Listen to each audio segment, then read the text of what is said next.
బగాయత్ వారి శ్రీ సిద్ధి Vinayaka property developers. Happy homes at Edilabad, Ghatkesar మరియు hill county at Jangaon. ఏం సార్ ఇది? కేరళ ఆయిల్. మరి ఈ ఊళ్ళో రాసుకోవచ్చా? పనులు చేయగానే పంచర్ మాత్రం వేస్తావు. ఒకసారి పట్టుకో. అయ్యా బాబోయ్, ఎవడన్నా పొరపాటున పట్టుకున్న జారిపోవటానికి. జనరల్ కన్నాలేసే వాళ్ళకి ఇలాంటి ఐడియాలు ఉంటాయి. సర్లే పదా. ఆ చెప్పులది. ఇవి నా చెప్పులు మీకు సరిపోవు. నీ తొక్కల చెప్పులు నేను వేసుకోవడానికి కాదు, ఆ చెప్పులు సౌండ్ వస్తే వాళ్ళు లేస్తారని. పదా.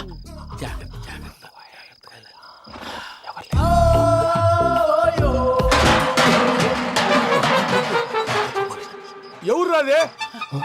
నేను మేనేజ్ చేస్తాను, ఉండండి. అడ్డమైన పిల్లలని ఎండ చేరుండయి. మళ్ళీ చేస్తాను. లేదు, అలా చేస్తే లేకుండా పడి ఉంటాడు. నీ అబ్బా ఎదో పిల్లి సచ్చినది దీని.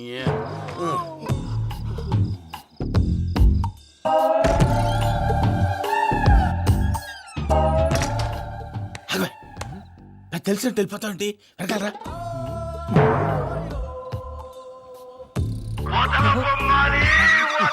ఎవరా నిద్రపోలేకుండా ఈ టైంలో? అర్ధార్థ పుట్టి ఫోన్ లేంట్రా. ఏం లేదు భయ్యా, నువ్వు మిడ్ నైట్ దొంగ తిరుగులు తిరుగుతున్నట్టు, చెంబులు తపేలాలు నీకు తగలరాని చోట తగులుతున్నట్టు పిచ్చి పిచ్చి కళలు వస్తున్నాయి.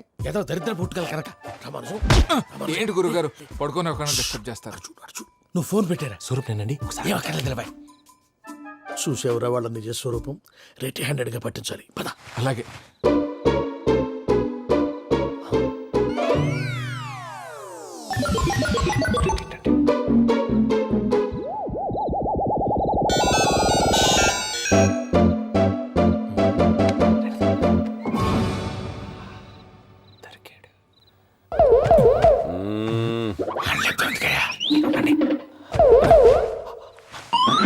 రామానుజం, చెప్పే జాగ్రత్తగా విను. చెప్పండి గురుజీ.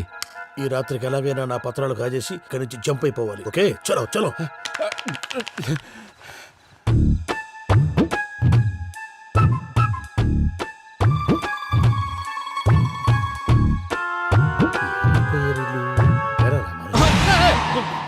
నువ్విప్పుడు చెప్పవా ఏం జరుగుతుందో తెలుసా? మొత్తం విన్నారా? ఏమన్నా బావా? మీ ప్రాణం మొత్తం విన్నా. అత్రంతా ఈ స్టోర్ రూమ్ లో పడి సావని. నవ్వించాలి. పద. అమ్మో అమ్మో, వైరగ్గాడు. వాడు రోజు ఈ టైం కుక్కలను వదులుతాడు. ఆ పెద్ద కుక్కలను వదిలితే పర్లేదు, చూడటానికి దట్టంగా ఉన్నా ఏం చేయవు. ఆ చిన్నది ఉందే, చూడటానికి సింపుల్ గా ఉన్నా చాలా కన్నింగ్. దానికి ఒక స్పెషల్ ఫీచర్ కూడా ఉంది. ఏంటిది? మనిషి నచ్చితే వదిలేస్తుంది, నచ్చపోతే కరిచేస్తుంది. అరిచే కుక్క అరవదంటారు కదా, ఇది కరిచే కుక్క అస్సలు అరవదు. అమ్మా, దాన్ని వదిలేడు. అమ్మో, మీరు అటెండి ఇట్టే. అమ్మో. అయ్యో అమ్మోయ్.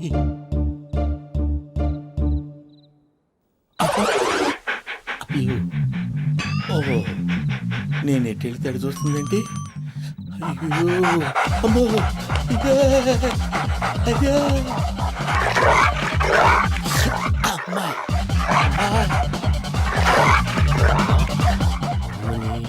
అని చెప్తా. ఇప్పుడు నువ్వు బయటకు ఎలా వస్తావు చూస్తా.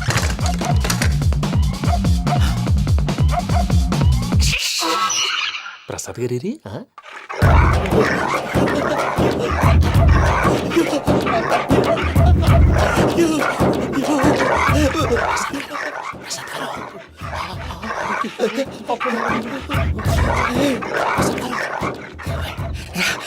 వచ్చండి వచ్చండి. ఎలా వస్తారా? వదిలితే రావడానికి నేను లోపలికి వస్తాను.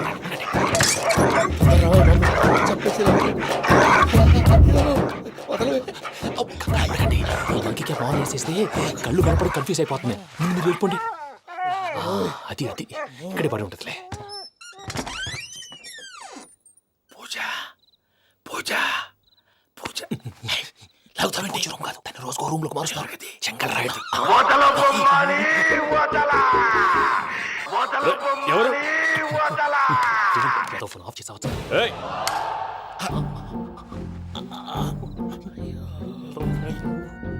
ఎవర్రాది? బొమ్మాలి బొమ్మాలి నిన్ను వదలా.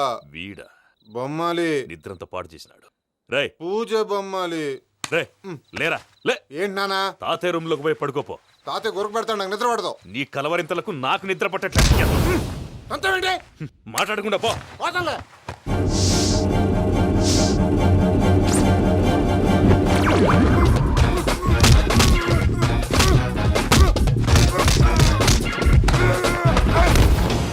కొడతావేంటి? పోతున్నాను కదా. నేను కొట్టడం ఏంటిరా? మందేమన్నా ఎక్కువైనదా? పో. ఈయనొకడు. ప్రశాంతంగా నిద్రపోనాడు. చెప్తేదవా వాడెందుకుంటావే? కొట్టాలా చీరేయాలా లేకపోతే పూజ అయిపోట్టుకుంటారా? ముందు పూజ ఎక్కడ ఉందో కనిపెట్టాలి. నువ్వు అటెళ్ళు, నేను ఇటు వెళ్తా.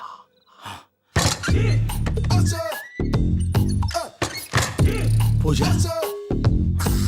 ఈ పుట్టోడు ఫోన్ సైలెంట్ మోడ్ లో పెట్టడం చేత కాదు. మళ్ళీ మోగితే దెబ్బైపోతాడు. వెళ్ళి చెప్పొస్తే బెటర్. పూజ ఎవరు వచ్చినట్టున్నారు? ప్రసాద్ గారు ఎక్కడున్నారు సార్? అయ్యో ఇలా పడిపోయినట్టండి. ఏదో మాట్లాడలేవు, పైకి లాగబోయా. ఇలా చేయమండి చేయమండి. అజయ్ కూడా అజయ్ కూడా. జాగ్రత్త, జాగ్రత్త.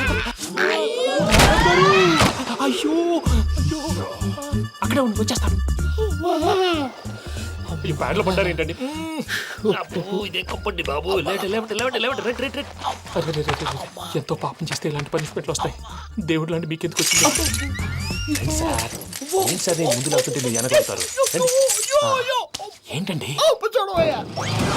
సీసా పెంకులు? అరే చూసుకోలేతే బాగా లోతు దిగిపోయినట్టున్నాయి. రెండు కొన్ని కూర్చోండి.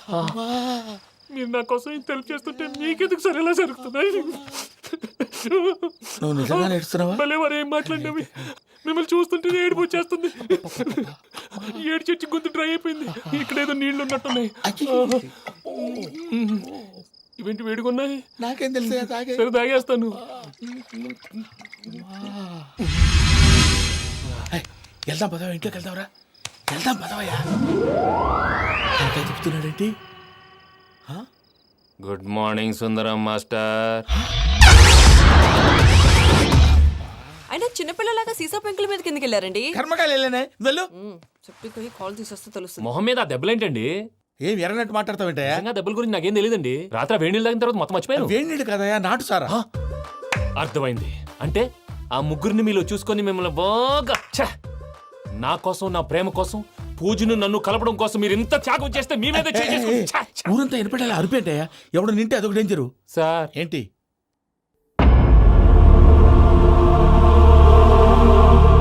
ఏంటయ్యా ఇదంతా? మీరు ప్రేమించుకోవటమేంటి? మా ప్రసాద్ మీకు హెల్ప్ చేయటమేంటి? అది కాదమ్మా, అసలేం జరిగిందంటే మీరు నేను ఆడపిల్ల తను ఏం చెప్తుందంటే నేను చెప్తాను.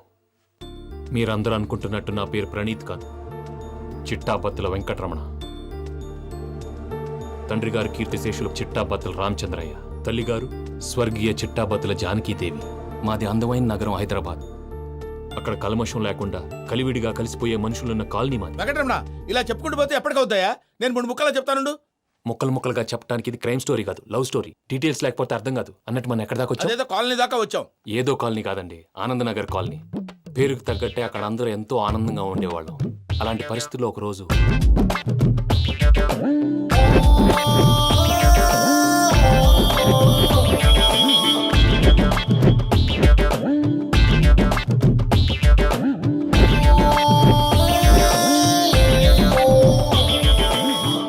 లేవండి ప్రసాద్ గారు, అయిపోయింది. ఇదండి జరిగింది. సమయాభావం వల్ల కొంచెం ఫాస్ట్గా చెప్పేశాను. ఫాస్ట్ గా చెప్పేసావా? ఈ టైంలో మహాభారతం చెప్పేసి. సర్లేండి, గతం అందరికి అర్థమైంది కదా. ఇప్పుడు ఫ్యూచర్ గురించి మాట్లాడుకుందాం. దిల్వాలే దుల్హనియా లే జాయేంగే సినిమా చూసుంటారు కదా? చూడకపోతే ఇప్పుడు ఆ స్టోరీ కూడా చెప్తావా? అది కాదండి, అందులో షారూఖ్ ఖాన్ లాగా అందరినీ ఒప్పించి ఎవరిని నొప్పించకుండా పూజని పెళ్లి చేసుకోవాలన్నదే నా ఉద్దేశం. కాకపోతే ఇంట్లో మగవేతలందరూ మూర్ఖులు, మాస్టర్ డాల్ అవి కుదరదు అని ప్రసాద్ గారు అన్న మీదట వేరే దారి లేక ఎస్కేప్ ప్లాన్ చేశాం. ఏం ప్రసాద్ గారు? అంతే అంతే.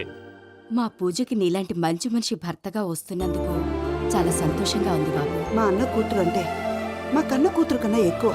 తన సంతోషమే మాకు ముఖ్యం బాబు. కానీ తెల్లారితే పెళ్లి పనులు మొదలు పెడుతున్నారు, ఇప్పుడెలా? అదంతా నేను చూసుకుంటాను. దానికి మీ అందరు కోఆపరేషన్ కావాలి. ముఖ్యంగా మీది పూజ గారు. ఏమీ లేదు, మీకు ఈ పెళ్లి ఇష్టం లేదు అన్నట్టుంటే వాళ్ళు సెక్యూరిటీ టైట్ చేస్తారు. అదే ఇష్టం ఉన్నట్టు బిహేవ్ చేశారు అనుకోండి, వాళ్ళు రిలాక్స్ అవుతారు, మనం ఎస్కేప్ అవుతాం. ఏం ప్రసాద్ గారు? అంతే. అంతే. ఈ 10,000 ఏమిరా? వాళ్ళకి పేమెంట్ ఏదో నేను మాట్లాడతాను. కాసేపు అకౌంట్స్ పక్కన పెట్టండి. తెల్లారితే శుభకార్యం. అక్కడేమైనా పెళ్లి కూతురు ఏడు బాంబు పెట్టుకుంది, ఇక్కడేమైనా పెళ్లి కూతురు మాడు బాంబు వేసుకున్నాడు. అదేమో ఆనందరావు అంకుల్ అయితే మాటికి వాని ఊసేందుకు బాబు? అది కాదు అంకుల్, శుభకార్యం జరిగే ఇంట్లో ఇలా ఏడు మాలు వేసుకుని ఉంటే దరిద్రం. మీ పార్ట్నర్ కాబట్టి ఆ దరిద్రం నాకు చుట్టుకుంటుందేమో నా భయం. అట్లా ఏం కాదులే బాబు. ఇప్పుడు మేమేం చేయాలో నువ్వే చెప్పు. సందడి సందడి చేయాలి. అంతే కదా, నువ్వు ఎట్లా చెప్తే ఎట్లా చేసావు. ఏం పాటలమ్మా ఇవి, పని చేసే వాళ్ళు కూడా నేసం వస్తుంది. ఏం తాతగారు? సాల్ది అమ్మని ముసిరి పాటలు నలిగేటి కూడా నలగవు. నువ్వు అందుకో బాబు. అందుకోనా? ఇట్సు. Okay, get ready. పం, పం, పం.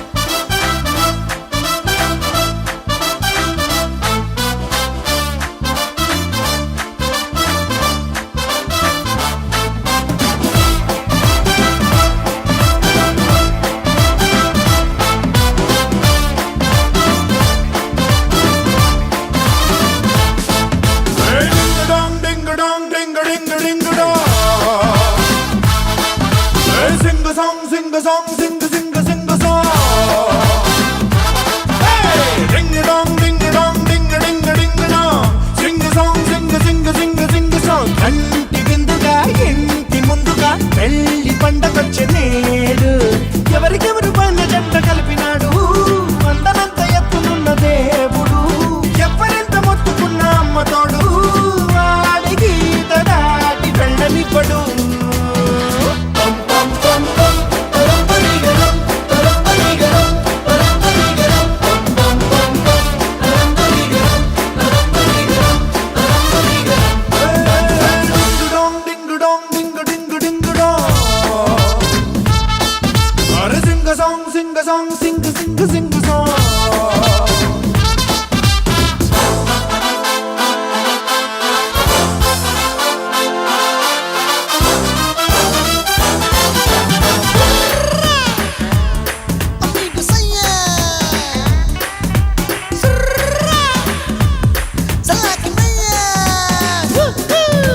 పిల్లేమో మస్తు గ్లామరు, నువ్వేమో సుమారు సూపరు.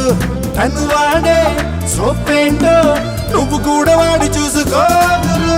పెంచుకారు పెళ్లి కూతురు, నువ్వేమో ఎర్ర డాక్టరు.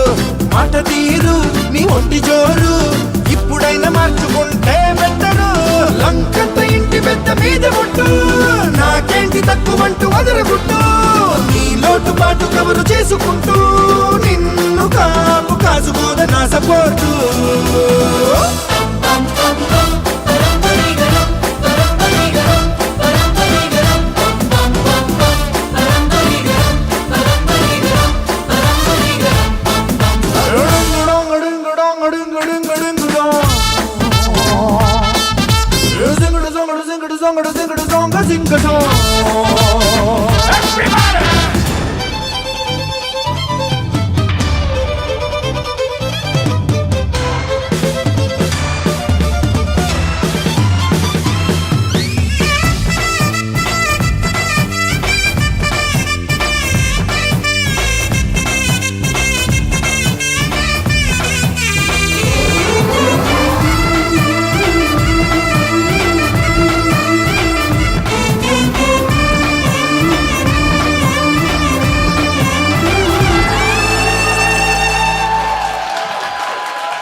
తెలుసో తెలియకో వెంకీ విషయంలో నేను చేసిన తప్పుని క్షమించు స్వామి. ఏమ్మా దేవుణ్ణి ఏం కోరుకున్నావు? వెంకీకి నిజం చెప్పేయాలని డిసైడ్ అయ్యాను మావయ్య. ఏంటమ్మా నిజం తెలిస్తే వెంకీ మన కోఆపరేట్ చేస్తాడా? పైగా ఎలా రియాక్ట్ అవుతాడు? తప్పు చేసిన మనం ఎలాంటి రియాక్షన్ అయినా ఫేస్ చేయాలి. నిజమేనమ్మా, నీలాంటి దైవభక్తి ఉన్న వాళ్ళకి పాపభీతి ఉంటుంది. నువ్వు ఈ విషయం వెంకీకి చెప్పావంటే దేవుడి మీద ఒట్టు. నువ్వు చీ అన్నా చే అన్నా పర్వాలేదమ్మా, కానీ ఈ విషయం వెంకీకి తెలిస్తే వాడు కడుపు మంటతో మనం ఇక్కడి నుంచి పారిపోతాం అన్న విషయం ఆ వెధవుడు చెప్తాడు. దాంతో వాడు నిన్ను ఆపేస్తారు, నన్ను లేపేస్తారు. అందుకని దేవుడి దగ్గర ప్రమాణం చేయించాల్సి వచ్చిందమ్మా. నన్ను క్షమించమ్మా.